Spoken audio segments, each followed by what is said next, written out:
సంపద కావాలి అని అందరం కోరుకుంటాం.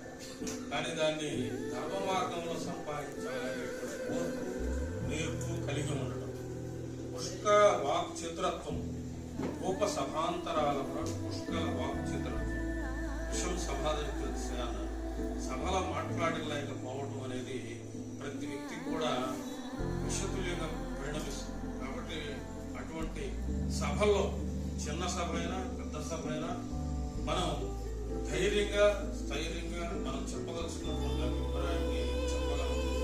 అటువంటి శక్తి సామర్థ్యాలు పుష్కలంగా ఉన్నాయి కనుక ఖండాంతరాలు దాటి దేశంలో మన భారతదేశం యొక్క గొప్పతనాన్ని ఆయన చాటి చెప్పడం జరిగింది.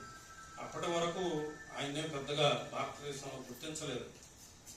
ఆయన చికాగో వెళ్ళటానికి ఎన్నో బాధలు పడ్డారు. ఆహారం లేక ఎన్నో రోజులు నీళ్లు దాగి బ్రతికారు.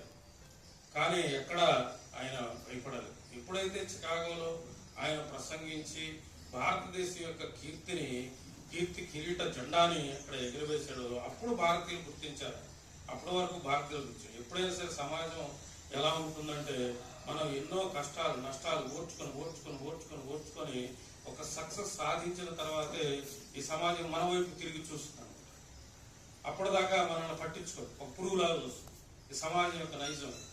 కాబట్టి దానికి వివేకానందుడు కూడా అతీతుడు కాదు.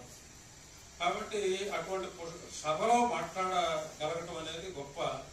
అట్లాగే ఆది బాహా పటు శక్తి, జీవితం అనేటువంటి యుద్ధములో పటుత్వంతో నిలబడి పోరాటం చేసేటువంటి శక్తి.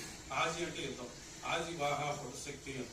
యశమునందు అనురక్తి, ఎప్పుడు కూడా మన ప్రతిభ నలుగురికి తెలియాలనేటువంటి అనురక్తి అనేది ఖచ్చితంగా ఉండాలి. యశమునందు అనురక్తి. విద్యందు వాంఛ పరివృద్ధి.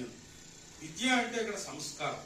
ప్రతి వ్యక్తి కూడా సంస్కారాన్ని కలిగి ఉండటం అనేది ఈ మొత్తం ఈ లక్షణాలన్నీ కూడా ప్రకృతి సిద్ధంగా వివేకానందుడిలో నాకు ఆయన యొక్క జీవిత చరిత్ర చదివినప్పుడు అనిపించింది అనమాట.